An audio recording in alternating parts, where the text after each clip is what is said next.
Hey guys, അപ്പോൾ ഇന്ന് ഞാൻ നിങ്ങൾക്ക് വേണ്ടി കൊണ്ടുവന്നിരിക്കുന്ന മൂവി ഏതാണെന്നറിയോ?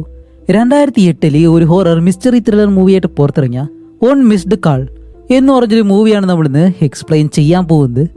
ഏതോ ഒരു സ്ത്രീക്ക് ഒരു മിസ് കോളും അതേപോലെ തന്നെ അവരുടെ ഫോണിലേക്ക് ഒരു മെസ്സേജ് വരുന്നു. അതിൽ വരുന്നത് ഒരു ഡേറ്റ്, ടൈം ഇതെല്ലാം. ഇപ്പൊ അത് വന്നതിന് ശേഷം അതേ ഡേറ്റിൽ ആ ടൈമിൽ ഈ മെസ്സേജ് വന്ന വ്യക്തി മരണപ്പെടുകയും ചെയ്യുന്നു. അതിനുശേഷം ഇത് കൈമാറി പോവാണ്. അതെങ്ങനെയാണ്, എന്തുകൊണ്ടാണ് ഇത് വരുന്നത്? അതേപോലെ തന്നെ നമ്മൾ ഒരിക്കലും പ്രതീക്ഷിക്കാത്ത രീതിയിൽ ക്ലൈമാക്സിൽ ഒരു ട്വിസ്റ്റും. ഇപ്പൊ ഇത്രയും പറയുമ്പോഴത്തേക്ക് ഈ മൂവി അവസാനിച്ചു എന്ന് നിങ്ങൾ ചിന്തിച്ചു കഴിഞ്ഞാൽ അവിടെ കഴിഞ്ഞിട്ടില്ല. ഇനിയും ഈ മൂവിയിൽ ഒരുപാട് കാര്യങ്ങൾ നിങ്ങൾ കാണാനുണ്ട്. അതുകൊണ്ട് ആദ്യം മുതൽ അവസാനം വരെ നിങ്ങൾ സ്കിപ്പ് ചെയ്യാതെ കാണാൻ ശ്രമിക്കുക. കൂടാതെ മറക്കാതെ നമ്മുടെ ഈ ഒരു ചാനലൊന്ന് സബ്സ്ക്രൈബ് ചെയ്ത് വെച്ചേക്കുക. നമ്മുടെ ചാനൽ 2 ലക്ഷത്തിലേക്ക് പോയിക്കൊണ്ടിരിക്കുകയാണ്. അപ്പോൾ നിങ്ങളുടെ സപ്പോർട്ട് ഉണ്ടെങ്കിൽ എളുപ്പം അതങ്ങ് കംപ്ലീറ്റ് ആവും. അതുകൊണ്ട് മറക്കാതെ സബ് ചെയ്യുമെന്ന് വിശ്വസിക്കുന്നു. അപ്പൊ അധികം സംസാരിക്കാതെ നമുക്ക് എന്തായാലും നേരെ സ്റ്റോറിയിലേക്ക് പോവാം. ഈ കഥയുടെ തുടക്കത്തിൽ ഒരു ഹോസ്പിറ്റലിൽ തീ പിടിക്കുന്നതായിട്ടാണ് നമുക്ക് കാണിച്ചു തരുന്നത്. കാണിക്കുമ്പോഴത്തേക്കും അവിടേക്ക് ഫയർഫോഴ്സ്, പോലീസുകാർ എല്ലാവരും വന്ന് ഹോസ്പിറ്റലിലുള്ള ഒരുപാട് പേരെ രക്ഷപ്പെടുത്തി വെളിയിലേക്ക് കൊണ്ടുപോവാണ്. അങ്ങനെ കാണിക്കുമ്പോഴത്തേക്കാണ് ഒരു പോലീസുകാരൻ ആശുപത്രിക്കകത്ത് നിന്നും ഒരു ചെറിയ പെൺകുട്ടിയെ ഇങ്ങനെ വെളിയിലേക്ക് കൊണ്ടുവരുന്നുണ്ട്. അവളെ കൊണ്ടുവന്ന് ബെഡിലേക്ക് ഇരുത്തിട്ട്, അല്ല മോളെ, നിന്റെ അമ്മ എവിടേക്ക് പോയെന്ന് ചോദിക്കുമ്പോൾ അവൾ ഒന്നും മിണ്ടാതെ ആ ബിൽഡിങ്ങിനകത്തേക്ക് തന്നെ നോക്കിയിരിക്കും. അങ്ങനെ അത് കഴിഞ്ഞ് അടുത്ത സീനിൽ കാണിക്കുന്നത് ഇപ്പോൾ ഒരു പെണ്ണ് അവളുടെ വീട്ടിലിരുന്നിട്ട് എന്തോ ബുക്കെല്ലാം വായിച്ചുകൊണ്ടിരിക്കുകയാണ്. അവളുടെ അടുത്തായിട്ട് തന്നെ അവൾ വളർത്തുന്ന ഒരു പൂച്ച ഇരിപ്പുണ്ട്. കുറച്ചു നേരം കഴിയുമ്പോൾ അടുത്തിരിക്കുന്ന ആ പൂച്ചയെ കാണുന്നില്ല.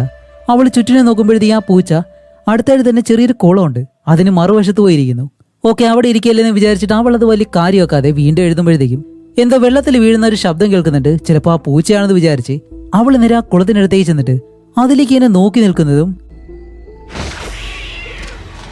ഇതുപോലെ ഒരു കൈ വന്ന് അവളെ പിടിച്ച് വലിച്ചകത്തേക്ക് കൊണ്ടുപോകുന്നു. കുറച്ച് കഴിയുമ്പോഴത്തേക്കും ആ പെണ്ണിന് മുകളിലേക്ക് വരുന്നില്ല, പകരം ഒരു ചുവന്ന കളർ മിഠായിയാണ് മുകളിലേക്ക് പൊങ്ങി വരുന്നത്. അങ്ങനെ അത് കഴിഞ്ഞ് കാണിക്കുമ്പോഴത്തേക്കും ഒരു സ്ട്രീറ്റ് ആണ്. ആ സ്ട്രീറ്റിലൂടെ പോകുന്ന എല്ലാവരുടെ കയ്യിലും ഫോണുണ്ട്. ഫോണില്ലാത്ത ഒരൊറ്റ മനുഷ്യർ പോലില്ല. ഒരമ്മ കുഞ്ഞിനെ തള്ളിക്കൊണ്ട് പോകുമ്പോഴുവരെയും അവരുടെ കയ്യിൽ ഫോണുണ്ട്. കാരണം ഫോൺ എന്ന് പറഞ്ഞാൽ അത്ര ഇമ്പോർട്ടൻ്റ് ആയിട്ടുള്ള ഒരു കാര്യമാണെന്ന് കാണിക്കാൻ വേണ്ടിയിട്ടാണ് ഈ ഒരു സീൻ നമുക്ക് കാണിച്ചു തരുന്നത്. അങ്ങനെ അത് കഴിഞ്ഞ അടുത്ത സീനിൽ ഒരു വീട്ടിലൊരു പാർട്ടി നടക്കാണ്. അവിടെയാണ് നമ്മുടെ ഈ മൂവിയിലെ ഹീറോയിൻ ആയിട്ടുള്ള ബെത്ത് ഉള്ളത്. അതേപോലെ തന്നെ അവളുടെ ബോയ് ഫ്രണ്ട് ബ്രയാൻ. അപ്പോഴാണ് നമ്മുടെ ബെത്ത് ബ്രയാന്റെ അടുത്തേക്ക് വന്നിട്ട്, ഏയ് പെണ്ണുങ്ങൾ നോക്കിയത് മതി, നീ എന്നെ ഒന്ന് സഹായിക്കാൻ പറഞ്ഞിട്ട് ഇവർ രണ്ടുപേരും എന്തോ കാര്യം ഇങ്ങനെ ചെയ്യുമ്പോഴത്തേക്കാണ് ഇവരുടെ വീടിന്റെ വെളിയിലെ ഡോറിൽ ആരോ ഒരാളിങ്ങനെ തട്ടുന്നു. ആരെങ്കിലും പെട്ടെന്ന് ഡോർ തുറക്കോ എന്നിങ്ങനെ ചോദിക്കുമ്പോൾ അവിടെ നിൽക്കുന്ന ആരും അത് മൈൻഡ് പോലും ചെയ്യുന്നില്ല. അപ്പൊ താൻ തന്നെ അത് ചെയ്യാന്ന് പറഞ്ഞ് ബെത്ത് എഴുന്നേറ്റ് ആ ഒരു ഡോറിനടുത്തേക്ക് നടന്ന് ചെല്ലുമ്പോഴത്തേക്കും പെട്ടെന്ന് അവൾക്ക് എന്തൊക്കെയോ വിഷ്വൽസ് ഇങ്ങനെ കാണുന്നുണ്ട്. എന്താണെന്ന് മനസ്സിലാവുന്നില്ല. നേരെ ചെന്ന് ആ ഡോർ തുറക്കുമ്പോൾ അവളുടെ സുഹൃത്താണ്. ഒരു കറുത്ത ഡ്രസ്സെല്ലാം ഇട്ട് ആകെ വിഷമിച്ചാണ് അവൾ നിൽക്കുന്നത്.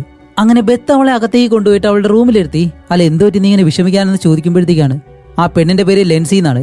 അവള് പറയും, ഇല്ല എന്റെ സുഹൃത്ത് എന്റെ ഏറ്റവും അടുത്തൊരു ഫ്രണ്ടായിരുന്നു, അവൾ മരിച്ചുപോയി, അവൾക്ക് എങ്ങനെയാണ് ഇത് സംഭവിച്ചതെന്ന് ഒരു ഐഡിയ ഇല്ല എന്നെല്ലാം പറഞ്ഞിങ്ങനെ ഇരിക്കുമ്പോഴത്തേക്കും പെട്ടെന്ന് അവളുടെ ഫോണിലേക്ക്, ലെൻസിയുടെ ഫോണിലേക്ക് ഒരു മെസ്സേജ് വരുന്നു. അതേപോലെ തന്നെ റിംഗ് ടോൺ കേൾക്കുന്നുണ്ട്. അപ്പോൾ ലെൻസി പറയും, അല്ല എന്റെ ഫോണിൽ ഇതുപോലെ റിംഗ് ടോൺ ഇല്ലല്ലോ, പിന്നെ എന്താണെന്ന് പറഞ്ഞിട്ട് അവൾ ഇങ്ങനെ എടുത്ത് നോക്കുമ്പോഴത്തേക്കാണ് ആ മെസ്സേജ് വന്നിട്ടുള്ളത്. ഇപ്പൊ മരിച്ചുപോയെന്ന് പറഞ്ഞല്ലോ, ആ പെണ്ണിന്റെ ഫോണിൽ നിന്നാണ്. അതുപോലെ ആ മെസ്സേജിലുള്ളത് എന്താണെന്നറിയോ? ജൂൺ 12 മൺഡേ 7 PM എന്നുള്ള രീതിയിലാണ് ആ മെസ്സേജ് അയച്ചിട്ടുള്ളത്. അതേപോലെ തന്നെ ഒരു വോയിസ് മെസ്സേജും. അതെന്താണെന്ന് ലിൻസി എടുത്ത് കേട്ട് നോക്കുമ്പോൾ അവള് പെട്ടെന്ന് ഷോക്ക് ആവുന്നുണ്ട്. അപ്പോഴേക്കാണ് ഹീറോയിൻ, അല്ല എന്ത് പറ്റിയെന്ന് പറഞ്ഞിട്ട് ഫോൺ എടുത്ത് ചെവിയിൽ വയ്ക്കുമ്പോൾ മരിച്ചുപോയ ആ ഒരു ഫ്രണ്ടിന്റെ ശബ്ദം ഈ ഫോണിൽ കേൾക്കുന്നു. അപ്പോൾ നമ്മുടെ ബെത്ത് പറയും, ലിൻസി നീ എന്തായാലും പേടിക്കണ്ട, ഇത് നിന്നെ പറ്റിക്കാൻ വേണ്ടിയിട്ട് ആരെങ്കിലും ചെയ്തതായിരിക്കാം. അങ്ങനെ അത് കഴിഞ്ഞ് അടുത്ത സീനിൽ കാണിക്കുന്നതാണ് നമ്മുടെ ഈ മൂവിയിലെ ഹീറോ ആയിട്ടുള്ള ജോൺ. അവന്റെ പേരങ്ങനെയല്ല, ഞാൻ എന്തായാലും ജോൺ എന്ന് വിളിക്കുകയാണ്, അല്ലാതുണ്ടെങ്കിൽ നമുക്ക് ഹീറോ എന്ന് തന്നെ വിളിക്കാം. ഹീറോ ഒരു പോലീസുകാരനാണ്. ഇപ്പോൾ ഒരു കേസിന്റെ ഭാഗമായിട്ട് വെളിയിലേക്ക് വരുമ്പോൾ അവനെ ആരോ വിളിക്കുന്നുണ്ട്. ഇപ്പൊ അവനെ വിളിച്ചിരിക്കുന്നത് എവിടുന്നെന്ന് വെച്ചാൽ ഒരു ഹോസ്പിറ്റലിൽ നിന്നും. പെട്ടെന്ന് ഹീറോ അവിടേക്ക് ചെല്ലുമ്പോൾ അവന്റെ സഹോദരി മരണപ്പെട്ട കാര്യം പറയാൻ വേണ്ടിയിട്ടാണ് അവനെ വിളിച്ചത്. അവിടേക്ക് ചെന്ന് തന്റെ സഹോദരിയുടെ ശരീരം കാണുന്നത് ഹീറോ അത് കണ്ട് നല്ലതുപോലെ വിഷമിക്കുന്നുണ്ട്. കാരണം അവന്റെ സഹോദരിയാണല്ലോ. അതുമല്ല, ഇപ്പോൾ സഹോദരിയുടെ വായിൽ എന്തോ ഒരു കാര്യം ഇരിക്കുന്നത് പോലെ ഹീറോ അത് എന്താണെന്ന് നോക്കുമ്പോഴത്തേക്കാണ് അതൊരു ചുവന്ന മുട്ടായിയാണ്. ഇതെങ്ങനെയാണ് തന്റെ സഹോദരിയുടെ വായിൽ വന്നതെന്ന് ഹീറോയ്ക്ക് മനസ്സിലാവുന്നില്ല. ഇപ്പൊ അത് കഴിഞ്ഞ് അടുത്ത ദിവസം കാണിക്കുമ്പോൾ നമ്മുടെ ബെത്തും ലെൻസിയും ഇവര് രണ്ടുപേരും കോളേജിലെ ക്ലാസ് ഇങ്ങനെ അറ്റൻഡ് ചെയ്യാണ്. അങ്ങനെ ക്ലാസ് കേട്ടോണ്ടിരിക്കുന്ന അതേ സമയത്ത് നമ്മുടെ ലിൻസി ഉണ്ടല്ലോ, അവൾക്ക് വ്യത്യസ്തമായിട്ടുള്ള എന്തൊക്കെയോ കാര്യങ്ങൾ ഇങ്ങനെ ഫീൽ ചെയ്യുന്നുണ്ട്. വെളിയിൽ പല കാര്യങ്ങളും മാറുന്നു. അതേപോലെ തന്നെ ബെത്തിന്റെ കയ്യിലെ ഈ പാറ്റ പ്രാണികളൊക്കെ ഉണ്ടല്ലോ, അതെല്ലാം ഇഴഞ്ഞു പോകുന്നത് പോലെ ഇങ്ങനെ കാണുന്നുണ്ട്. അങ്ങനെ ഇത് കണ്ടിട്ട് ക്ലാസ് എല്ലാം കഴിഞ്ഞ് ലെൻസി പെട്ടെന്ന് വീട്ടിലേക്ക് പോകാനായിട്ട് വരുമ്പോഴത്തേക്കും ഹീറോയും പുറകെ വന്നിട്ട്, ഹേ ലെൻസി എന്തു പറ്റി, വല്ലാണ്ടിരിക്കുന്നു, ശരി വാ അങ്ങനെയാണെങ്കിൽ നമുക്ക് കോഫി കുടിക്കാൻ പോവാം, അല്ലാന്നുണ്ടെങ്കിൽ എന്റെ ഫേവറേറ്റ് ആയിട്ടുള്ള ആ ഒരു ലൈബ്രറിയിലേക്ക് പോവാം എന്ന് പറഞ്ഞ് വിളിക്കുമ്പോഴത്തേക്കും ലെൻസി അവളോടൊപ്പം പോകാനായിട്ട് തയ്യാറാവാതെ ഞാൻ വീട്ടിലേക്ക് പോകുന്നു പറഞ്ഞങ്ങ് പോവാണ്. ഇപ്പൊ അത് കഴിഞ്ഞ് ലെൻസി നേരെ പോയിട്ടുള്ളത് മറ്റൊരു സ്ഥലത്തേക്കാണ്, എന്തോ വായിക്കാൻ വേണ്ടിയിട്ട്. അങ്ങനെ അവിടെ ഇരുന്ന് വായിക്കുന്ന സമയത്താണ് അവിടെ ഈ സമയം കഴിഞ്ഞതുകൊണ്ട് തന്നെ ഒരു അനൗൺസ്മെന്റ് പറയുന്നുണ്ട്. ആരെങ്കിലും അകത്തുണ്ടെങ്കിൽ എന്തായാലും വെളിയിലേക്ക് ഇറങ്ങണം, ഞങ്ങൾ ക്ലോസ് ചെയ്യാൻ പോവാണെന്ന് പറയുമ്പോൾ ലെൻസി പെട്ടെന്ന് വെളിയിലേക്ക് ഇറങ്ങും. വെളിയിലേക്ക് ഇറങ്ങുമ്പോൾ തന്നെ അവിടുത്തെ ലൈറ്റ് എല്ലാം ഓഫ് ആവും. എന്നിട്ട് അവൾ ആ ഒരു തെരുവിലൂടെ നടന്നിങ്ങനെ പോകുമ്പോൾ അവൾക്ക് ചുറ്റും അവൾ കാണുന്ന എല്ലാം വിചിത്രമായിട്ട് മാറുന്നുണ്ട്. അതേപോലെ തന്നെ പല വശങ്ങളിലേക്ക് നോക്കുമ്പോൾ അവൾ കാണുന്നത് വേറെ ഒന്നുമല്ല, പ്രേതങ്ങളുണ്ടല്ലോ അതാണ്. അവൾക്ക് മാത്രമേ അതിന് കാണാൻ കഴിയുന്നുള്ളൂ. അങ്ങനെ ലെൻസി ഉടനെ തന്നെ നമ്മുടെ ബെത്തിനെ വിളിച്ചിട്ട്, ഞാൻ പറഞ്ഞില്ലേ എനിക്ക് ആ ഒരു മെസ്സേജ് വന്നെന്ന്, അതിനുശേഷം പല വിചിത്രമായിട്ടുള്ള കാര്യങ്ങളാണ് എനിക്ക് ചുറ്റും നടക്കുന്നത്, ഇതൊക്കെ എനിക്ക് വിശ്വസിക്കണോ വേണ്ടയോ ഒന്നും അറിയാൻ കഴിയുന്നില്ല. അപ്പോൾ ഹീറോയിൻ ചോദിക്കും, ശരി നീ ഇപ്പോൾ എവിടെയുള്ളതെന്ന് ചോദിക്കുമ്പോൾ ഞാനിപ്പോൾ റെയിൽവേ സ്റ്റേഷനിലേക്ക് നടന്നു പോവാണ്. ശരി നീ അവിടെ തന്നെ നിൽക്കും, ഞാൻ പെട്ടെന്ന് വരാമെന്ന് പറഞ്ഞ് നമ്മുടെ ബെത്ത് വീട്ടിൽ നിന്ന് വെളിയിലേക്ക് ഇറങ്ങും. ഇപ്പോൾ ലെൻസി സംസാരിച്ച് നടന്നു പോകുമ്പോൾ അവളുടെ മുന്നിൽ പലയിടങ്ങളിലായിട്ട് ഈ പ്രേതങ്ങൾ വന്ന് നിൽക്കുന്നുണ്ട്. അതുപോലെ ഈ ഒരു പാലത്തിന് മുകളിലൂടെ അവൾ നടന്ന് താഴേക്ക് ഇറങ്ങാനായിട്ട് ശ്രമിക്കുമ്പോഴത്തേക്കും പെട്ടെന്നൊരു പ്രേതം അവളെ അറ്റാക്ക് ചെയ്യാനായിട്ട് വരുന്നു. എന്നിട്ട് അവളെ ആ ഒരു മുകളിൽ നിന്നും താഴേക്ക് തള്ളിവിടുന്നതും ഒരു ട്രെയിൻ അവളെ ഇടിച്ച് തെറിപ്പിച്ച് ലെൻസി എന്ന് പറഞ്ഞ ആ ഒരു പെണ്ണ് അവിടെ വെച്ച് തന്നെ മരിക്കുകയും ചെയ്യുന്നു. അതുപോലെ ഇടി കൊണ്ട് അവൾ താഴെ വീണ് കിടക്കുമ്പോൾ അവളുടെ കയ്യിലെ ആ ഫോൺ ഇരിപ്പുണ്ടല്ലോ, മരിക്കുന്നതിന് മുന്നേ അവളുടെ കയ്യിലിരിക്കുന്ന ആ ഒരു ഫോണിൽ അവൾ എന്തോ ഒരു മെസ്സേജ് ടൈപ്പ് ചെയ്യുന്നുണ്ട്. അതേപോലെ തന്നെ ഏതോ ഒരു നമ്പറിലേക്കും ഡയൽ ചെയ്യുന്നുണ്ട്.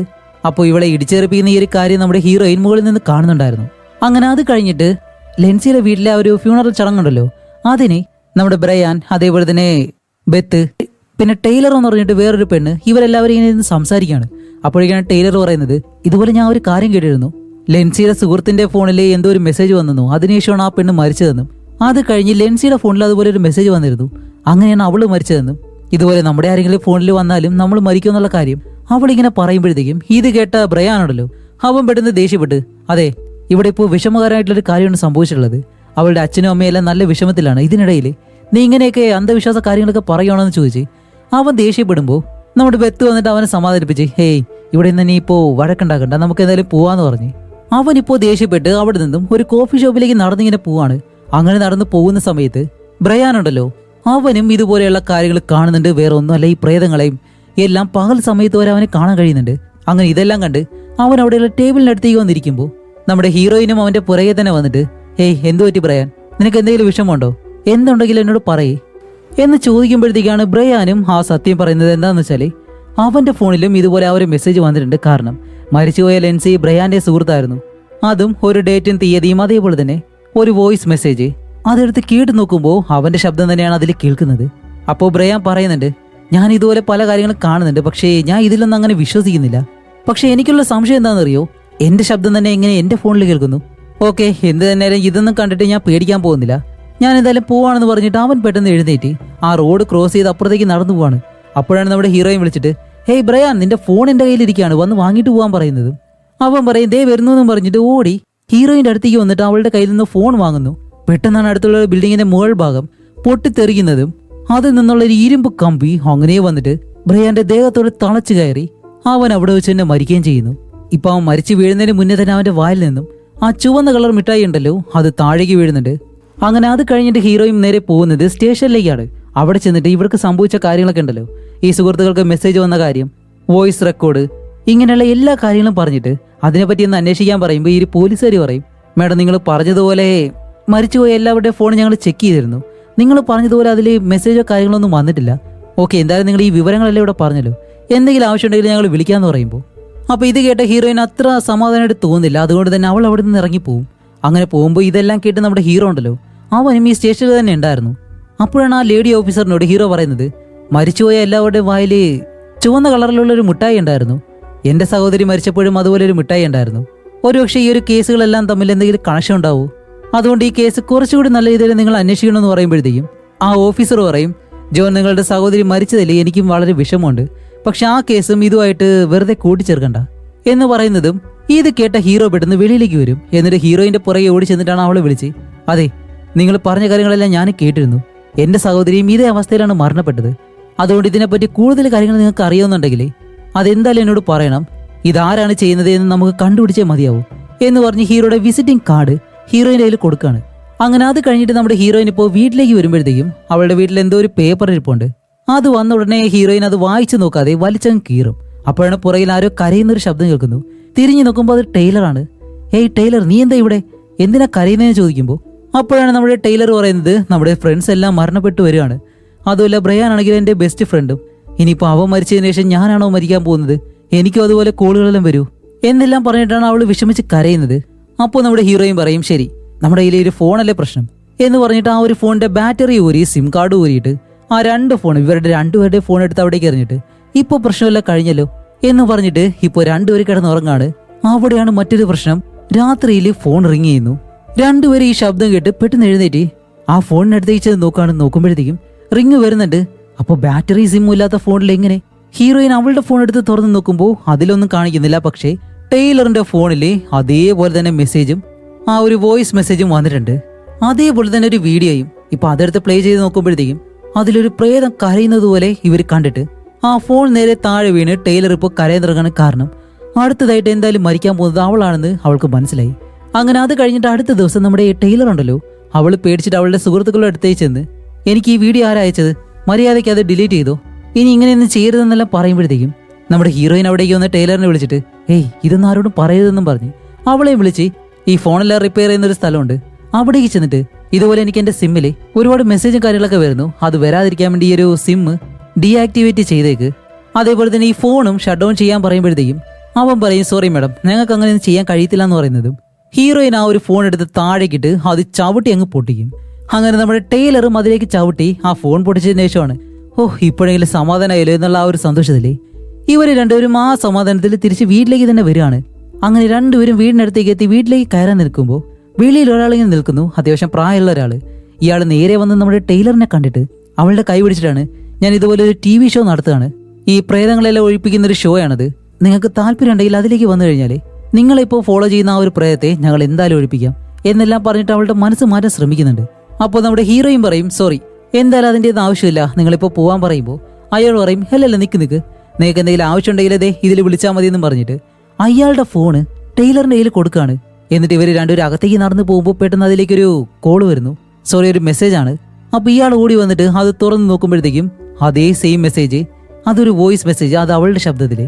അപ്പോൾ ഇത് കാണുമ്പോൾ അയാൾ പറയുന്നുണ്ട് ഇതെങ്ങനെ സാധ്യമാവും എന്ന് പറയുന്നത്. ഇവർ രണ്ടുപേരും ഡോർ അടയ്ക്കാൻ വരുമ്പോൾ നിക്ക് നിങ്ങളെ ഞാൻ സഹായിക്കാമെന്ന് പറയുന്നുണ്ടെങ്കിലും ഇവർ രണ്ടുപേരും അത് കേൾക്കുന്നില്ല. അങ്ങനെ അകത്തേക്ക് വന്നിട്ട് നമ്മുടെ ഹീറോയിൻ അവളുടെ റൂമിലേക്ക് പോയിട്ട് ഇങ്ങനെ ഫ്രഷ് ആവുന്നു. ടൈലർ ആണെങ്കിലോ വീടിനകത്ത് മറ്റൊരു റൂമിനകത്തേക്ക് കയറി പോകുന്നുണ്ട്. അങ്ങനെ കുറച്ച് കഴിഞ്ഞ് നമ്മുടെ ഹീറോയിൻ വെളിയിലേക്ക് വന്നിട്ട് ടൈലറിനെ വിളിക്കുമ്പോഴത്തേക്ക് അവൾ ഡോർ തുറക്കുന്നില്ല. അപ്പോൾ ടൈലറിനോട് പറയും ടൈലർ ഞാൻ അച്ഛനെയും അമ്മയും കാണാൻ പോവാണ്, കുറച്ച് കഴിഞ്ഞ് വരുള്ളൂ പറഞ്ഞിട്ട് വെളിയിലേക്ക് പോകാൻ നിൽക്കുമ്പോൾ ഡോർ ആരോ തട്ടുന്ന ശബ്ദം. പെട്ടെന്ന് വന്ന് ഡോർ തുറക്കുമ്പോഴത്തേക്ക് അത് ഹീറോ ആണ്. ഇപ്പോൾ ഹീറോ കണ്ടുപിടിച്ചൊരു കാര്യം ഇവളോട് പറയാണ്, ഓക്കെ ഞാൻ മരിച്ചുപോയ എല്ലാവരുടെയും ഫോൺ ചെക്ക് ചെയ്തിരുന്നു, അതേപോലെ തന്നെ നിന്റെ സുഹൃത്തിൻ്റെയും. ഓരോരുത്തരും മരിക്കുന്നതിന് മുന്നെയാണ് അവരുടെ ഫോണിൽ നിന്ന് ആ ഒരു മെസ്സേജ് വന്നിട്ടുള്ളത്. ഇതേപോലെയാണ് എൻ്റെ സഹോദരിക്ക് സംഭവിച്ചിട്ടുള്ളത്, അതുകൊണ്ട് എൻ്റെ സഹോദരി അറിയാവുന്ന വേറെ ആരെങ്കിലും നിനക്കറിയുമെന്ന് ഇങ്ങനെ ചോദിക്കുമ്പോൾ ഹീറോയും പറയും ഇല്ല, ശരി ഞാൻ എന്തായാലും അത് കണ്ടുപിടിക്കാൻ പോവാണ് എന്ന് പറഞ്ഞിട്ട് ഹീറോ വെളിയിലേക്ക് പോകുമ്പോൾ ഹീറോയും പറയും അതാരാണെന്ന് എനിക്കും കണ്ടുപിടിക്കണം എന്ന് പറഞ്ഞിട്ട് ഇവര് രണ്ടുപേരും അടുത്തതായിട്ട് പോകുന്നത് ഒരു പഴയ വീട്ടിലേക്ക് വരും. എന്താണെന്ന് വെച്ചാൽ ഹീറോയുടെ സഹോദരി മരിക്കുന്നതിന് മുന്നേ അവന്റെ സഹോദരിക്ക് ആ ഒരു മെസ്സേജ് വന്നിട്ടുള്ളത് ഒരു വയസ്സായിട്ടുള്ള സ്ത്രീയുടെ അടുത്ത് നിന്നാണ്. ആ സ്ത്രീ ഇപ്പോൾ ഇവിടെ ഉണ്ടെന്നാണ് ഹീറോ മനസ്സിലാക്കിയത്. അങ്ങനെ ഇവര് രണ്ടുപേരും ആ ഒരു വീട് കണ്ടുപിടിച്ചിട്ട് അതിലെ ഡോറിൽ വന്നിങ്ങനെ തട്ടുമ്പോഴത്തേക്ക് ആരും തുറക്കുന്നില്ല. അപ്പൊ അടുത്ത വീട്ടിലെ ഒരു ലേഡി പെട്ടെന്ന് ഡോർ തുറന്നിട്ട് ഹലോ നിങ്ങളത് തട്ടിയിട്ട് കാര്യമില്ല, കാരണം കുറെ നാളായിട്ട് അവിടെ ആരും താമസമില്ല. പക്ഷെ ഹീറോ നിർത്തുന്നില്ല, അവൻ വീണ്ടും ആ ഡോറിൽ തന്നെ തട്ടുകയാണ്. അപ്പൊ ആ ലേഡി വിചാരിക്കും ഇവരോട് പറഞ്ഞിട്ടൊരു കാര്യമില്ല എന്ന് പറഞ്ഞ് അവരകത്തേക്ക് കയറി പോകുമ്പോൾ ഹീറോ എങ്ങനെയോ ഡോർ തുറന്നിട്ട് അകത്തേക്ക് കയറി ചെല്ലുമ്പോഴത്തേക്ക് ഈ വീടിനകത്ത് എല്ലാം അലങ്കോലമായിട്ട് കിടക്കുന്നു. കാരണം ഒരുപാട് നാളായിട്ട് ഇവിടെ ആരും താമസമില്ല എന്ന് തോന്നുന്നു, കാരണം പഴങ്ങളും എല്ലാം അഴുകി പോയിട്ടുണ്ട്. അങ്ങനെ ഇവർ നോക്കുമ്പോഴത്തേക്കാണ് അവിടെ ടേബിളിൽ എന്തോ കീറി വെച്ചേക്കുന്നു. അതെടുത്ത് മാച്ച് ചെയ്ത് നോക്കുമ്പോൾ അതൊരു ഗ്രൂപ്പ് ഫോട്ടോയാണ്. അതിലൊരു അമ്മയും അതേപോലെ തന്നെ അവരുടെ 2 കുട്ടികളും ഇവരുടെ ഫോട്ടോ ആണ് കാണുന്നത്. അങ്ങനെ ഹീറോയിൻ എന്താ ചെയ്യുന്ന വെച്ചാല് അടുത്തുള്ള ആ ഒരു കബോർഡ് ഇങ്ങനെ തുറന്നിരിക്കുന്നുണ്ട്. അത് അടുത്തേക്ക് ഇങ്ങനെ തുറക്കുമ്പോഴത്തേക്കും ഇതുപോലെ ഒരു പാവം ഒന്നിങ്ങനെ വീഴുന്നു. അവള് പെട്ടെന്ന് അങ്ങ് പേടിച്ചു പോയി. എന്നിട്ട് അടുത്തുള്ള ആ ഒരു കണ്ണാടി ഇങ്ങനെ നോക്കി നിൽക്കുമ്പോഴത്തേക്കും വീണ്ടും പുറകിൽ നിന്ന് ഇതുപോലൊരു ശബ്ദം. അത് കേട്ട് ഹീറോയിൻ ആ ഒരു റൂമിൽ നിന്ന് വെളിയിലേക്ക് ഇറങ്ങുമ്പോൾ നമ്മുടെ ഹീറോ ആ വീട് മുഴുവനായിട്ട് നല്ലതുപോലെ അന്വേഷിച്ച് അവസാനം ഒരു കാസറ്റ് കണ്ടുപിടിക്കുന്നുണ്ട്. അങ്ങനെ വെളിയിലേക്ക് വന്നിട്ട് നമ്മുടെ ഹീറോയിനായി നിൽക്കുമ്പോൾ ഹീറോ എന്ന് ചോദിക്കും അല്ല എന്തു പറ്റി? ഇല്ല, ബ്രയാനും ലെൻസിയും ഇവർ രണ്ടുപേരും മരിക്കുന്ന സമയത്ത് ഒരു വ്യത്യസ്തമായിട്ടുള്ള സൗണ്ട് ഞാൻ കേട്ടിരുന്നു. അതേ സൗണ്ട് ഈ വീടിനകത്ത് നിന്ന് ഞാൻ കേട്ടു എന്ന് പറയുമ്പോൾ അതുപോലൊരു ശബ്ദം ഇതിനകത്ത് നിന്ന് കേട്ടിരുന്നു, അതുകൊണ്ടാണ് എനിക്ക് നല്ല പേടിയുണ്ടെന്ന് പറയുന്നതും ഹീറോ പറയും ശരി ബാ നമുക്ക് എന്തായാലും ഒരു കാസറ്റ് കിട്ടിയിട്ടുണ്ട്, അതെന്താണെന്ന് നോക്കാന്ന് പറഞ്ഞ് ഇവർ നേരെ വീട്ടിലേക്ക് വന്നിട്ട് ഇപ്പൊ ആ ഒരു കാസറ്റ് എടുത്ത് പ്ലേ ചെയ്ത് നോക്കുമ്പോഴത്തേക്കും അതൊരു റൂമിനകത്ത് 2 കുട്ടികൾ ഇരിക്കുന്നത് പോലെ 2 പെൺകുട്ടികളാണ്. അപ്പോൾ ഹീറോ പറയും, ശരി എന്തായാലും ഈ ഫാമിലി ആരാണെന്ന് നമുക്ക് കണ്ടുപിടിച്ചേ മതിയാവൂ. ഈ കുട്ടികളുടെ അമ്മ ആരാണെന്ന് കണ്ടുപിടിക്കണം. ഈ ഇടയ്ക്ക് മരിച്ചുപോയവരുടെ ലിസ്റ്റ് എന്തായാലും നോക്കാന്ന് പറഞ്ഞിട്ട് ഇവർ അതെടുത്ത് ഇങ്ങനെ ചെക്ക് ചെയ്യാണ്. അങ്ങനെ ചെക്ക് ചെയ്യുമ്പോഴത്തേക്കും മരിച്ചുപോയ ആ ഒരു ലേഡിയുടെയും അതേപോലെ തന്നെ അതിലൊരു പെൺകുട്ടി ഉണ്ടല്ലോ. ഈ 2 പെൺകുട്ടികളിലെ ഒരു പെൺകുട്ടി മരിച്ചതായിട്ട് ഇവർ മനസ്സിലാക്കും. അതുപോലെ ഈ പെൺകുട്ടി മരിച്ചത് എങ്ങനെയാണെന്നറിയോ? അവൾക്ക് ആസ്മയായിരുന്നു. അതുകൊണ്ട് തന്നെ ശ്വാസം കിട്ടാതെയാണ് ആ പെൺകുട്ടി മരണപ്പെട്ടത്. അതേപോലെ തന്നെ ആ ഒരു സ്ത്രീ ഉണ്ടല്ലോ, ആ സ്ത്രീയെ പറ്റി ഇവർ അന്വേഷിക്കുമ്പോഴത്തേക്കാണ് ആ സ്ത്രീക്ക് എന്തോ മാനസികമായിട്ട് ബുദ്ധിമുട്ടുകളും കാര്യങ്ങളൊക്കെ ഉണ്ടായിരുന്നെന്നും അവരുടെ കുട്ടികളെ അവർ ഉപദ്രവിക്കുമായിരുന്നു എന്നുള്ള കാര്യങ്ങൾ ഇവർ മനസ്സിലാക്കുന്നത്. അതേപോലെ തന്നെ അടുത്തൊരു കാര്യം, അവർ ചികിത്സിച്ച ആ ഒരു നേഴ്സ് വേറെ ആരുമല്ല, ഹീറോയുടെ സഹോദരിയായിരുന്നു. അപ്പോൾ ഹീറോ പറയും, ശരി അങ്ങനെയാണെങ്കിൽ എൻ്റെ സഹോദരി ഇതിനെപ്പറ്റി എന്തായാലും എഴുതിയിട്ടുണ്ടാവും, നമുക്കത് പോയി നോക്കാന്ന് പറഞ്ഞിട്ട് നേരെ വീട്ടിലേക്ക് ചെന്ന് അവന്റെ സഹോദരിയുടെ ഡയറി എല്ലാം എടുത്ത് ഇങ്ങനെ നോക്കാണ്. അങ്ങനെ നോക്കുമ്പോഴത്തേക്ക് അവരെ പറ്റി എഴുതിയിട്ടുണ്ട്. എന്താന്ന് വെച്ചാൽ മരണപ്പെട്ടു പോയ ആ ഒരു കുട്ടി ഉണ്ടല്ലോ, ആ കുട്ടി ആസ്മ കാരണം ശ്വാസം കിട്ടാതെ തന്നെ മരണപ്പെട്ടത്. അതേപോലെ തന്നെ രണ്ടാമത്തെ കുട്ടിയുടെ ദേഹത്ത് പലയിടങ്ങളിലായിട്ട് മുറിവുള്ള പാടുകളൊക്കെ ഉണ്ടായിരുന്നു, അവളെ ആരും ഉപദ്രവിച്ചതുപോലെ. എന്തായാലും ആ കുട്ടിയുടെ അമ്മയാണ് ഇതെല്ലാം ചെയ്തിട്ടുള്ളത് എന്നാണ് ഞങ്ങൾ മനസ്സിലാക്കിയിട്ടുള്ളത്. അതുപോലെ അവസാനമായിട്ട് അവരെ ചികിത്സിക്കുമ്പോൾ പെട്ടെന്ന് അവരെ രണ്ടുപേരെയും കാണാതാവുകയാണ് ചെയ്തത്. പിന്നീട് ഇതുപോലെ ഹോസ്പിറ്റലിൽ തീപിടുത്തം സംഭവിച്ചു. ആ പെൺകുട്ടിയുടെ അമ്മയെ ഇതുവരെയും കണ്ടുപിടിച്ചിട്ടില്ല എന്നുള്ള കാര്യം വരെ ആ ഒരു ഡയറിയിൽ എഴുതിയിട്ടുണ്ട്. അത് കഴിഞ്ഞിട്ട് ഇപ്പോൾ നമ്മുടെ ടൈലറിനെ കാണിക്കുമ്പോഴത്തേക്കും ടൈലർ അവളുടെ അച്ഛനെ അമ്മയെ കാണാൻ പോകുന്നതാണല്ലോ പറഞ്ഞിരുന്നത്. പക്ഷേ ഒരിക്കലും അവിടേക്കല്ല പോയിട്ടുള്ളത്, ആ TV ഷോ നടത്തുന്ന അയാളെ കാണാൻ വേണ്ടി. കാരണം അവൾ മരിക്കാൻ പോകുന്ന ആ ഒരു ഡേറ്റ് ഇന്നാണ്. അതുകൊണ്ട് തന്നെ അവൾ മരിക്കാതിരിക്കാൻ വേണ്ടിയിട്ട് അയാൾ പറയുന്ന കാര്യങ്ങളൊക്കെ ചെയ്യാന്ന് പറഞ്ഞിട്ട് ഇവിടെ പല രീതിയിലുള്ള ചടങ്ങിനുള്ള കാര്യങ്ങളൊക്കെ അവർ ചെയ്യുന്നുണ്ട്. അതുമല്ല ഈ സമയത്ത് നമ്മുടെ ഹീറോയിൻ ഇപ്പോൾ ടൈലറിനെ വിളിച്ച്, ടൈലർ നീ ഇപ്പോൾ എവിടെയുള്ളതെന്ന് ചോദിക്കുമ്പോൾ ഞാൻ ഇതുപോലെ ഈ സ്ഥലത്താണെന്ന് പറയുന്നതും ടൈലർ നീ ഒരു കാരണവശാലും അവിടെ നിൽക്കരുത്, പെട്ടെന്ന് ഇവിടേക്ക് വരാൻ പറയുമ്പോൾ ഇല്ല ഇതല്ലാതെ എനിക്ക് വേറെ വഴിയില്ല, എനിക്ക് രക്ഷപ്പെട്ടേ മതിയാവൂ എന്ന് പറയുമ്പോഴത്തേക്കും ഹീറോയിൻ പറയും, ശരി അങ്ങനെയാണെങ്കിൽ നീ അവിടെ തന്നെ നിൽക്ക്, ഞാനിപ്പോൾ ഉടനെ തന്നെ അവിടേക്ക് വരാമെന്ന് പറഞ്ഞിട്ട് ഇവർ രണ്ടുപേരും പെട്ടെന്ന് തന്നെ കാറും എടുത്ത് അവിടേക്ക് പോകുന്നു. ഇപ്പൊ കാണിക്കുമ്പോഴത്തേക്ക് ഈ ഷോയിലുള്ളവര് അവിടെയുള്ള കാര്യങ്ങളൊക്കെ ചെയ്തിട്ട് ഓരോ ചടങ്ങും കാര്യങ്ങളൊക്കെ ചെയ്യുന്നുണ്ട്. അപ്പൊ ഇവർ വലിയൊരു ചർച്ചിനകത്താണ് നിൽക്കുന്നത്. കാണിക്കുമ്പോൾ അവിടെയുള്ള പല പ്രതിമകളും ഈ പ്രേതങ്ങളെ പോലെയായിട്ട് ഇങ്ങനെ മാറുന്നു. ഇതെല്ലാം കണ്ട് ടൈലർ നല്ലതുപോലെ പേടിച്ച് നിൽക്കുമ്പോൾ പെട്ടെന്ന് അതിനകത്തെ കറണ്ട് അങ്ങ് കട്ടാവുകയാണ്. ഈ സമയത്ത് തന്നെ നമ്മുടെ ഹീറോയിനും അവിടേക്ക് വരുന്നുണ്ട്. ഇവരകത്തേക്ക് വന്ന് നോക്കുമ്പോൾ അതിനകം നിറയെ പുക മാത്രം, വ്യക്തമായിട്ടൊന്നും കാണാൻ കഴിയുന്നില്ല. പക്ഷെ ഇവരടുത്തേക്ക് വരുന്നതിന് മുന്നേ തന്നെ നമ്മുടെ ടൈലറിനെ ഒരു പ്രേതം വന്ന് കൊല്ലുകയും ചെയ്യുന്നു. ഇവർ വന്ന് നോക്കുമ്പോൾ ടൈലറിന്റെ വായിൽ നിന്നും ആ ഒരു ചുവന്ന മിഠായി ഉണ്ടല്ലോ അത് താഴേക്ക് വീഴുന്നുണ്ട്. അവൾ അനങ്ങാതെ ഇങ്ങനെ കിടക്കാണ്. അപ്പോഴാണ് ആ TV ഷോ നടത്തുന്ന അയാളുണ്ടല്ലോ, അയാൾ ഇതെല്ലാം റെക്കോർഡ് ചെയ്ത് വെച്ചിട്ടുണ്ടായിരുന്നു. ഇപ്പൊ അതെടുത്ത് പ്ലേ ചെയ്ത് നോക്കുമ്പോഴത്തേക്കും ഒന്നും കാണാൻ കഴിയുന്നില്ല, എല്ലാം ബ്ലറാണ്. അപ്പോഴാണ് നമ്മുടെ ഹീറോയിന്റെ ഫോണിലേക്ക് ഒരു മെസ്സേജ് വരുന്നു. വേറൊന്നുമല്ല, അടുത്തത് മരിക്കാൻ പോകുന്നത് ഹീറോയിനാണ്. അപ്പോൾ നമ്മുടെ ബെത്തിനെ ജോൺ സമാധാനപ്പെടുത്തിയിട്ട് ശരി എന്തായാലും പേടിക്കണ്ട, നമുക്കിത് സ്റ്റേഷനിൽ പോയി പറയാന്ന് പറഞ്ഞിട്ട് ഇവർ രണ്ടുപേരും നേരെ സ്റ്റേഷനിലേക്ക് വന്ന് ഇവരുടെ ചീഫിനെ കണ്ടിട്ട് നടന്ന കാര്യങ്ങളൊക്കെ പറയുന്നുണ്ട്. അടുത്തായിട്ട് ഇവൾക്കാണ് മെസ്സേജ് വന്നിട്ടുള്ളത്, അവൾ ഉടനെ തന്നെ മരണപ്പെടും, നമുക്ക് അവളെ സംരക്ഷിക്കണമെന്ന് പറയുമ്പോൾ ഈ ചീഫും അതേപോലെ തന്നെ അവിടുത്തെ എല്ലാ ഓഫീസറുണ്ടല്ലോ ഇവർ രണ്ടുപേരും ഇത് വിശ്വസിക്കുമെന്നാണോ? ഒരിക്കലുമില്ല. അപ്പോൾ നമ്മുടെ ഹീറോയിനോട് പറയും, ഇല്ല നീ എന്തായാലും പേടിക്കണ്ട, ഇന്നത്തെ ദിവസം ഞാൻ നിന്നോടൊപ്പം തന്നെ ഉണ്ടാവും, ഈ ഫോണല്ലേ പ്രശ്നം എന്ന് പറഞ്ഞിട്ട് ആ ഒരു ഫോണ് തകർത്ത് അത് വെള്ളത്തിലേക്ക് ഇടുന്നു. അത് കഴിഞ്ഞ് ഇവർ രണ്ടുപേരും നേരെ വീട്ടിലേക്ക് വന്ന് ഇപ്പോൾ ഹീറോയിൻ ഫ്രഷ് ആയിട്ട് അവളുടെ അടുത്ത് വന്നിരിക്കുമ്പോഴത്തേക്കും ഹീറോ വന്നിട്ട് അല്ല എന്ത് പറ്റി, ഞാൻ കൂടെയില്ലേ, പേടിക്കേണ്ട ആവശ്യമില്ല എന്ന് പറഞ്ഞ് അവളുടെ കയ്യിലേക്ക് നോക്കുമ്പോൾ ഈ കയ്യിൽ ചൂട് വെച്ചതുപോലെയുള്ള പാടുകളൊക്കെ കാണുന്നുണ്ട്. അല്ല ഇതെന്ത് പറ്റിയെന്ന് ചോദിക്കുമ്പോഴാണ് ബെത്തിന്റെ ഫ്ലാഷ് ബാക്ക് അവൾ പറയുന്നത്. എന്താണെന്ന് വെച്ചാൽ കുട്ടിയായിരിക്കുന്ന സമയത്ത് അവളുടെ അമ്മ ഒരു സൈക്കോയെ പോലെയായിരുന്നു. ഈ സിഗരറ്റ് കുറ്റിയുണ്ട് അവളുടെ കയ്യിലേക്ക് വെച്ച് പൊള്ളിക്കുക. അതേപോലെ തന്നെ ബെത്ത് കുട്ടിക്കാലത്ത് കഷ്ടപ്പെടുന്നതെല്ലാം കണ്ട് സന്തോഷിക്കുക. ഇങ്ങനെ ഒരു സൈക്കോ സ്ത്രീ ഇപ്പൊ മരിച്ചൊരു കുട്ടിയുടെ കാര്യം പറഞ്ഞില്ലേ, അവരുടെ അമ്മയെ പോലെ. എന്റെ അച്ഛനോട് പോലും എനിക്കിത് പറയാൻ കഴിഞ്ഞില്ല. അപ്പോഴും എന്റെ അമ്മ പറഞ്ഞത് എന്താണെന്നറിയോ, നിന്റെ അച്ഛനോട് പോയി പറയാനാണ്. അങ്ങനെ ഒരു ദിവസം ഞാൻ അച്ഛന്റെ റൂമിലേക്ക് ചെന്ന് നോക്കുമ്പോൾ അച്ഛൻ തൂങ്ങി മരിക്കുമായിരുന്നു ചെയ്തത്. അതിനുശേഷം എനിക്ക് അത് ആരോടും പറയാൻ കഴിഞ്ഞില്ല എന്നെല്ലാം പറഞ്ഞിട്ട് ബെത്ത് ഇപ്പോൾ നല്ലതുപോലെ വിഷമിക്കുന്നുണ്ട്. അപ്പൊ അവളെ ഹീറോ സമാധാനിപ്പിക്കുകയും ചെയ്യും. അപ്പോഴാണ് നമ്മുടെ ഹീറോയ്ക്ക് ഒരു ഫോൺ കോൾ വരുന്നത്. ഇതുപോലെ ആ ഒരു സൈക്കോ സ്ത്രീ ഉണ്ടല്ലോ, അവർക്ക് 2 കുട്ടികളുണ്ടായിരുന്നു. ഒരു കുട്ടി മരിച്ചുപോയി, ഒരു കുട്ടി ജീവനോടെ ഉണ്ട്. ആ കുട്ടി ഇപ്പോ ഒരു അനാഥ ആശ്രമത്തിലുണ്ടെന്നുള്ള കാര്യം ഹീറോ മനസ്സിലാക്കുന്നതും ബെത്തിനെയും കൂട്ടി ഇവർ രണ്ടുപേരും നേരെ അവിടേക്ക് പോവാണ്. അവിടേക്ക് ചെല്ലുമ്പോഴത്തേക്കാണ് അവിടെയുള്ള ആ ഒരു ലേഡി പറയുന്നത്, ഈ കുട്ടിയെ ഞങ്ങൾക്ക് കിട്ടിയ ആ സമയം മുതൽ തന്നെ അവൾ അധികം അങ്ങനെ ഒന്നും മിണ്ടുന്നില്ല, നിങ്ങൾ എന്തായാലും ട്രൈ ചെയ്ത് നോക്കാൻ പറയുമ്പോൾ ഹീറോ അടുത്തേക്ക് ചെന്നിട്ട് ആ ഒരു കുട്ടിയോട് സംസാരിക്കും.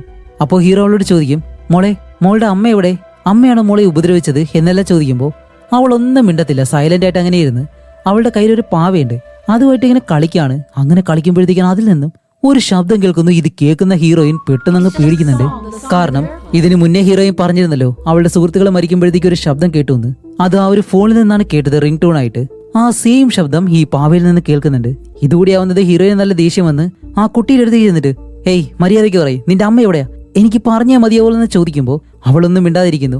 അപ്പോൾ നമ്മുടെ ബെത്ത് വിടുന്ന് വെളിയിലേക്ക് ഇറങ്ങിയിട്ട് ഹീറോയോട് പറയും, എനിക്കിനിപ്പോൾ സമയമില്ല, ആ കുട്ടിയുടെ അമ്മ എനിക്ക് കണ്ടുപിടിച്ചേ മതിയാവൂ. അതുമല്ല, ആ ഒരു ഫയർ ആക്സിഡന്റ് നടന്ന സ്ഥലം, അവിടെ നിന്നും ആരൊക്കെ രക്ഷപ്പെട്ടു, ആരൊക്കെ മരിച്ചു എന്നുള്ള വിവരങ്ങളെല്ലാം അറിയണം എന്ന് പറഞ്ഞിട്ട് അവരവിടെ നിന്ന് കാറിൽ പോകുമ്പോൾ ആ ചെറിയ കുട്ടിയുണ്ടല്ലോ ജനാല വഴി ഇവരെ തന്നെ നോക്കി നിൽക്കുന്നു. അവളുടെ പിറകെ തന്നെ ഒരു പ്രേതവും. അതൊരു ഒന്നൊന്നര സീനാണ്. അങ്ങനെ അത് കഴിഞ്ഞിട്ട് ഹീറോയിൻ നേരെ ഈ ഹോസ്പിറ്റലിൽ തീപിടുത്തം നടന്നല്ലോ, അതിൽ രക്ഷപ്പെട്ടവരാരൊക്കെയാണ്, മരണപ്പെട്ടവരാരൊക്കെയാണ്, അവരുടെ ലിസ്റ്റ് എല്ലാം എടുക്കും. അതേപോലെ തന്നെ അവരെ ചികിത്സിച്ച ആ ഒരു ഡോക്ടർ അതാരാണെന്നെല്ലാം മനസ്സിലാക്കിയിട്ട് അവൾ കുറച്ച് വെള്ളം എടുക്കാൻ വേണ്ടിയിട്ട് അവിടെ നിന്ന് നടന്ന് വെളിയിലേക്ക് പോകുമ്പോൾ അവളുടെ അടുത്തൂടെ ലീഡ് നടന്നു പോകുന്നുണ്ട്. പക്ഷെ അവിടെയാണ് മറ്റൊരു കാര്യം, അവരുടെ മുഖമെല്ലാം പൊട്ടിപ്പൊളിഞ്ഞ അവസ്ഥയിൽ അതൊരു പ്രേതമായിരുന്നു. ഇപ്പൊ തന്നെ നമ്മുടെ ബെത്ത് മനസ്സിലാക്കും അവൾക്ക് ഇനി സമയമില്ല, അവളുടെ മരണം അടുക്കാറായെന്ന്.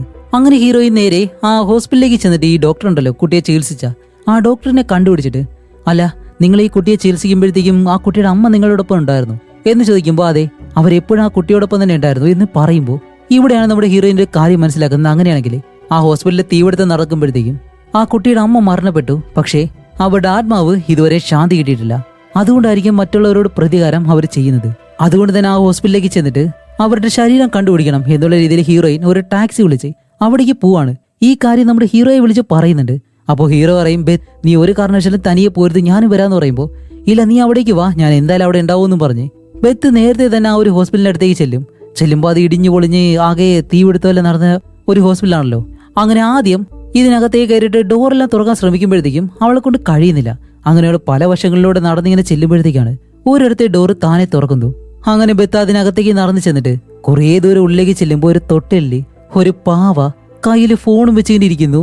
ഇത് കാണുന്നതും ബെത്തിന് മനസ്സിലായി പ്രേതത്തിന്റെ കോട്ടയിൽ വന്ന് പെട്ടുപോയെന്ന്. രക്ഷപ്പെടാൻ വേണ്ടി തിരിഞ്ഞു ഓടുന്നതും രക്ഷയില്ല, കാരണം ഇപ്പൊ ഒരു പ്രേതം വന്ന് അവളെ വലിച്ചെടുത്ത് അങ്ങനെ കൊണ്ടുപോവാണ്.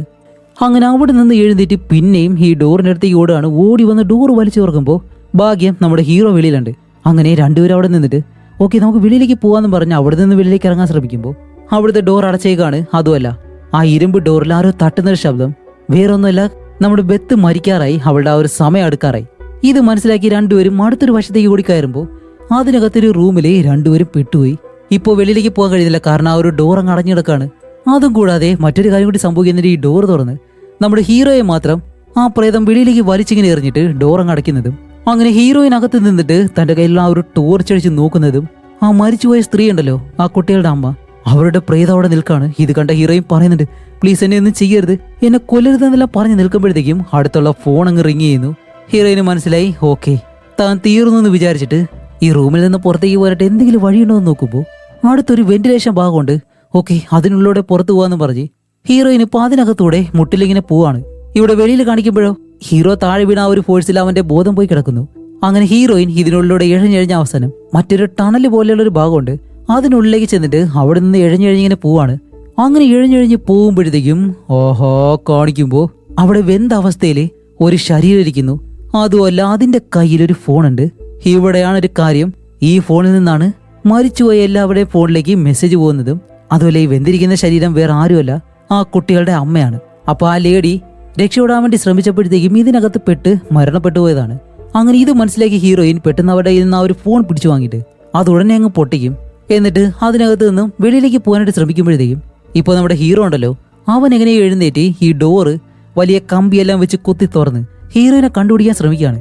അങ്ങനെ ഹീറോയിൻ ഇവിടെ നിന്ന് തിരിഞ്ഞു വരുമ്പോഴത്തേക്കാണ് പുറകിൽ എന്തോ ഒരു ശബ്ദം കേട്ട് അവള് തിരിഞ്ഞു നോക്കുമ്പോൾ അഴുകിപ്പോയ ആ ഒരു ശരീരം ഇപ്പൊ ആ പ്രേതം ഉണ്ടല്ലോ അത് ഹീറോയിനെ പിടിക്കുന്നു. അങ്ങനെ ഹീറോയിൻ പുറകിലേക്ക് പോകുന്തോറും അത് അവളുടെ അടുത്തേക്ക് തന്നെ വരുന്നുണ്ട്. അവസാനം അവളെ പിടിച്ച് അവളുടെ മുകളിലേക്ക് കയറിയിരിക്കുമ്പോൾ ബെത്ത് പറയുന്നുണ്ട്, പ്ലീസ് എന്നെ കൊല്ലരുത്, എനിക്കൊന്നും അറിയത്തില്ല എന്നിങ്ങനെ പറയുമ്പോൾ ഈ പ്രേതത്തിന്റെ കണ്ണിൽ നിന്നും കണ്ണുനീര് താഴേക്ക് വീഴുന്നു.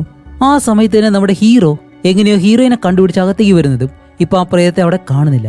അത് കഴിഞ്ഞ് ഇവർ രണ്ടുപേരും വെളിയിലേക്ക് വന്നു. ആംബുലൻസ് പോലീസ് എല്ലാം വന്നിട്ട് ഇവർ വിവരം അറിയിച്ച് അതിനകത്തുള്ള ആ ഒരു ശരീരം ഉണ്ടല്ലോ സ്ത്രീയുടെ, അത് അവിടെ നിന്ന് കൊണ്ടുപോവാണ്.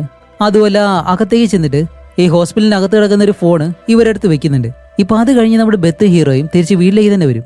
അപ്പോൾ നമ്മുടെ ഹീറോ ബെത്തിനോട് പറയും, ശരി നാളെ എന്തായാലും എന്നെ കാണാനായിട്ട് വരണം എന്നും പറഞ്ഞിട്ട് അവളെ വീട്ടിലാക്കി ഹീറോ ഇപ്പൊ അവിടെ നിന്ന് പോവാണ്. അതേസമയം ഇവിടെ ആ ഒരു ഫോൺ ഉണ്ടല്ലോ ഹോസ്പിറ്റലിൽ നിന്ന് കിട്ടിയ ആ ഫോൺ കൊണ്ടുവന്നിട്ട് സ്റ്റോർ റൂമിൽ വെച്ച് ആ ഒരു പോലീസുകാരൻ തിരിച്ച് നടക്കുമ്പോഴത്തേക്കും ആ ഫോൺ ഇപ്പോൾ റിങ് ചെയ്യുന്നു. അങ്ങനെ പോലീസുകാരൻ അതെടുത്തിട്ട് ചെവിയിൽ വെച്ച് കേൾക്കുമ്പോഴത്തേക്കും അതിൽ നിന്ന് നമ്മുടെ ഹീറോയിന്റെ ശബ്ദമാണ് കേൾക്കുന്നത്. അതേസമയം ഇവിടെ നമ്മുടെ ഹീറോയെ കാണിക്കുമ്പോൾ ഹീറോ നേരെ പോകുന്നത് ആ ഒരു അനാഥാശ്രമം ഉണ്ടല്ലോ അവിടേക്കാണ്. കാരണം ആ ഒരു ചെറിയ കുട്ടിയെ കാണാൻ വേണ്ടി. അങ്ങനെ അവളുടെ റൂമിലേക്ക് ചെന്ന് നോക്കുമ്പോഴത്തേക്കും അവൾ ഒരുപാട് ചിത്രങ്ങൾ വരച്ചു വെച്ചിട്ടുണ്ട്. അപ്പൊ അതിലെ അവളുടെ അമ്മയുണ്ട്, അവളുണ്ട്, അതേപോലെ തന്നെ അടുത്ത് മറ്റൊരു രൂപം. ഇതാരാണെന്ന് അവിടെയെല്ലാം ലേഡിയോട് ചോദിക്കുമ്പോൾ ചിലപ്പോൾ അവളുടെ കയ്യിലുള്ള പാവയായിരിക്കാം എന്ന് പറയുന്നത്. ഹീറോ ആ കൊച്ചുകുട്ടിയുടെ പാവയുണ്ടല്ലോ അതെടുത്ത് ഇങ്ങനെ പരിശോധിക്കുകയാണ്. നോക്കുമ്പോഴത്തേക്ക് ആ പാവയ്ക്കുള്ളിൽ ഒരു ക്യാസറ്റ് ഉണ്ട്. ഇത് കണ്ട ഹീറോ ആ ക്യാസറ്റ് എടുത്ത് ഇപ്പോൾ പ്ലേ ചെയ്ത് നോക്കുകയാണ്. അതിലെന്താണ് കാണിക്കുന്നതെന്നറിയോ? ഇവിടെയാണ് ഈ മൂവിയുടെ മെയിൻ ടെസ്റ്റ്. ഇത്രയും നേരം നമ്മൾ വിചാരിച്ചെന്താണ്, ആ ചെറിയ പെൺകുട്ടിയുടെ അമ്മയുടെ പ്രേതം ഉണ്ടല്ലോ അവരാണ് ബാക്കിയുള്ളവരെല്ലാം കൊല്ലുന്നത്, അതേപോലെ തന്നെ ആ പെൺകുട്ടീനെ ഉപദ്രവിച്ചത് അവളുടെ അമ്മയാണ് എന്നാണ്. പക്ഷെ ഒരിക്കലും അങ്ങനെയല്ല. ആ ചെറിയ പെൺകുട്ടിയുടെ സഹോദരി ഉണ്ടല്ലോ അവളാണ് ഈ ചെറിയ പെൺകുട്ടിയുടെ ദേഹത്ത് മുറിവെല്ലാം ഉണ്ടാക്കിയത്, കത്തി ഉപയോഗിച്ചിട്ട് കൈ മുറിക്കുന്നത്, ഇങ്ങനെയുള്ള കാര്യങ്ങളൊക്കെ ചെയ്യുന്നത് ഒരിക്കലും അവരുടെ അമ്മയല്ല. അങ്ങനെ ഒരു ദിവസം ഇവരുടെ അമ്മ ഈ കാര്യം കണ്ടിട്ട് ഇപ്പൊ ആ മൂത്ത പെൺകുട്ടിയെ നല്ലതുപോലെ വഴക്ക് പറഞ്ഞ് ചെറിയ പെൺകുട്ടി അവിടെ നിന്ന് എടുത്തോണ്ട് പോകുന്ന സമയത്ത് ആ മൂത്ത പെൺകുട്ടിയെ റൂമിനകത്ത് തന്നെ തള്ളിയിട്ടിട്ട് ഡോർ ഉടച്ചിട്ടാണ് പോകുന്നത്. പക്ഷെ അവിടെയാണ് ഈ മൂത്ത പെൺകുട്ടിക്ക് ഒരു പ്രശ്നം. അവൾക്ക് ഈ ഒരു ശ്വാസം എടുക്കുന്ന പ്രശ്നമുണ്ട്, ആസ്മ. അതുകൊണ്ട് തന്നെ അവൾക്ക് ശ്വാസം കിട്ടാതെ ഇൻഹേലർ എടുത്ത് യൂസ് ചെയ്യുന്നുണ്ടെങ്കിലും അതിൽ തീർന്നുപോയി. അതുകൊണ്ട് തന്നെ അവൾക്ക് ശ്വാസം കിട്ടാതെ അവസാനം അവളുടെ അമ്മയാണ് അവൾ കോൾ ചെയ്യുന്നത്. പക്ഷെ അവളുടെ അമ്മ ഒരിക്കലും ആ ഫോൺ എടുക്കത്തില്ല. അവർ രണ്ടുപേരും നേരെ ഹോസ്പിറ്റലിലേക്ക് ചെന്ന് ആ ഒരു ചെറിയ പെൺകുട്ടിയെ പരിശോധിക്കാൻ കാര്യങ്ങളൊക്കെ ചെയ്യുന്നു. അത് കഴിഞ്ഞിട്ടാണ് ആ ഒരു ഹോസ്പിറ്റലിന്റെ തീപിടുത്തം നടക്കുന്നത്, ഈ കാര്യങ്ങളെല്ലാം സംഭവിക്കുന്നത്. അങ്ങനെ ഇത് മനസ്സിലാക്കിയ ഹീറോ നേരെ ആ ചെറിയ പെൺകുട്ടിയുടെ അടുത്തേക്ക് ചെന്നിട്ട്, മോളെ നിന്നെ ഉപദ്രവിച്ചത് ഒരിക്കലും നിന്റെ അമ്മയല്ലല്ലേ, നിന്റെ ചേച്ചിയല്ലേ അതെല്ലാം ചെയ്യുന്നത് ചോദിക്കുമ്പോൾ, അതെ എന്റെ ചേച്ചി എന്നെ ഉപദ്രവിക്കും, പക്ഷെ അത് കഴിഞ്ഞിട്ട് ഈ റെഡ് കളറിലുള്ള മിഠായി എനിക്കത് തരും എന്ന് പറയുന്നതും ഈ കാര്യങ്ങളെല്ലാം മനസ്സിലാക്കി നമ്മുടെ ഹീറോ നേരെ ഹീറോയിനെ വിളിക്കാണ്. പക്ഷെ അവളാണെങ്കിലോ ഹെഡ്ഫോൺ വെച്ചിട്ട് പാട്ടെല്ലാം കേട്ടിരിക്കുന്നത് കൊണ്ട് തന്നെ കോള് വരുന്നത് ശ്രദ്ധിക്കുന്നില്ല. അതുകൊണ്ട് തന്നെ ഹീറോ ഒരു വോയിസ് മെസ്സേജ് അയക്കും. ഇതുപോലെ നമ്മൾ വിചാരിക്കുന്നത് പോലെ ആ ഒരു പെൺകുട്ടിയുടെ അമ്മയല്ല ഇതെല്ലാം ചെയ്യുന്നത്, അവളുടെ സഹോദരിയാണ് എന്നും പറഞ്ഞിട്ട് ആ ഒരു മെസ്സേജ് അയക്കുമ്പോഴത്തേക്കും ഇപ്പൊ എന്തോ ശബ്ദം കേട്ട് ഹീറോയിൻ ഹെഡ്ഫോൺ മാറ്റിയിട്ട് അവളുടെ ഫോണിലേക്ക് നോക്കുമ്പോൾ ഹീറോ പറഞ്ഞ ആ ഒരു വോയിസ് മെസ്സേജ് ഉണ്ടല്ലോ അത് അവൾ കേൾക്കുന്നുണ്ട്. അതേസമയം വീടിനകത്ത് ആരോ ഉള്ളതുപോലെ അവൾ ശബ്ദം കേട്ട് നേരെ താഴേക്ക് വന്ന് നോക്കുമ്പോൾ ഡോറിൽ ആരോ തട്ടുന്നു. ബെത്തിപ്പോ പേടിച്ച് പതിയെ വന്ന് ആ ഡോർ തുറക്കുന്നതും ഹീറോ ആയിരുന്നു. പെട്ടെന്നകത്തേ കയറിയിട്ട്, ഓക്കെ എല്ലാ കാര്യങ്ങളും നീ മനസ്സിലാക്കി എന്ന് വിശ്വസിക്കുന്നുണ്ട്, ഓക്കെ ഞാൻ മെസ്സേജ് അയച്ചത് നീ കേട്ടോ, സത്യം അതാണെന്ന് പറയുമ്പോൾ അപ്പോഴാണ് വീണ്ടും ഡോറിൽ ആരോ തട്ടുന്ന ഒരു ശബ്ദം കേട്ട് ഹീറോ പെട്ടെന്ന് ചെന്നിട്ട് ആ ഒരു ഡോറിനടുത്തേക്ക് ചെവി വെച്ച് നോക്കുന്നതും ഒരു കത്തി ഉപയോഗിച്ച് അവനെ ഒരു ഒറ്റ കുത്ത് ഹീറോ മരിച്ച് താഴെ വീഴുന്നു. അത് കഴിഞ്ഞ് ഡോറും ജനാലയും എല്ലാം തകർത്തുകൊണ്ട് ആ ചെറിയ പെൺകുട്ടിയുടെ പ്രേതമുണ്ടല്ലോ അത് വന്നിങ്ങനെ നിൽക്കാണ്. ഇത് കണ്ട ഹീറോയിൻ അവളോട് പറയുന്നുണ്ട്, എന്നെ കൊല്ലരുത്, ഞാനൊന്നും ചെയ്തിട്ടില്ല എന്നെല്ലാം പറയുമ്പോൾ ആ ചെറിയ പെൺകുട്ടിയുടെ ആത്മാവ് ഒരിക്കലും അത് നിർത്തത്തില്ല. അങ്ങനെ ഹീറോയിന്റെ അടുത്തേക്ക് വന്ന് അവളെ കൊല്ലാനായിട്ട് ശ്രമിക്കുന്നത്. അവിടെയാണ് ആ പെൺകുട്ടിയുടെ അമ്മയുടെ ആത്മാവുണ്ടല്ലോ അതങ്ങനെ വന്ന് ആ പെൺകുട്ടിയെ പിടിച്ച് അവളെ കൺട്രോൾ ചെയ്ത് ആ ഒരു ഫോണിനുള്ളിലേക്ക് ആക്കുകയാണ്. എന്നിട്ട് ആ ഒരു അമ്മയുടെ ആത്മാവ് അവിടെ നിന്ന് പോകുന്നതും ഇപ്പോ ഈ ഫോൺ ഉണ്ടല്ലോ അതിൽ നിന്നും അടുത്തൊരു ഫോണിലേക്ക് കോള് പോകുന്നുണ്ട്. അതേപോലെ തന്നെ മെസ്സേജും പോകുന്നുണ്ട്. ഹീറോയിൻ നോക്കുമ്പോൾ ഹീറോയുടെ വായിൽ ആ ചുവന്ന മുട്ടായി. എന്താന്ന് വെച്ചാൽ ഇത് ഒരിക്കലും അവസാനിച്ചിട്ടില്ല. ആ പെൺകുട്ടിയുടെ ആത്മാവ് ഈ ഫോണിനുള്ളിൽ തന്നെയുണ്ട്. കാരണം അവൾ അന്ന് വിളിച്ചിട്ട് അവളുടെ അമ്മ ഒരിക്കലും സഹായിക്കാനായിട്ട് വന്നില്ലല്ലോ, അങ്ങനെയല്ല ആ പെൺകുട്ടി മരിച്ചത്. അതുകൊണ്ട് തന്നെ അവളുടെ അമ്മയെ സഹായിക്കുന്ന ആരാണ്, ആ സഹായിക്കുന്നവരുടെ സുഹൃത്തുക്കൾ ആരാണ്, ഇങ്ങനെ അവർക്ക് വേണ്ടപ്പെട്ടവരെ കണക്ട് ചെയ്തായിരിക്കും ഈ പ്രേതം കൊല്ലുന്നത്. പക്ഷെ എന്തായാലും ഈ വരിയിൽ നമ്മുടെ ഹീറോയിൻ രക്ഷപ്പെട്ടു. പക്ഷെ മറ്റുള്ളവര്, ഹീറോയ്ക്ക് വേണ്ടപ്പെട്ടവര് ഇനിയും മരണപ്പെടും എന്നും കാണിച്ചുകൊണ്ട് ഈ മൂവി ഇവിടെ അവസാനിക്കാണ്. അപ്പൊ എങ്ങനെയുണ്ടായിരുന്നു? ഇൻട്രസ്റ്റിംഗ് ആയിട്ട് നിങ്ങൾക്ക് തോന്നിയിട്ടുണ്ടെങ്കിൽ നിങ്ങളുടെ അഭിപ്രായം തന്നെ തീർച്ചയായിട്ടും കമന്റ് ചെയ്യുക. അടുത്തൊരു നല്ല മൂവിയായിട്ട് ഉടനെ തന്നെ വരാം. അതുവരെയും ബൈ.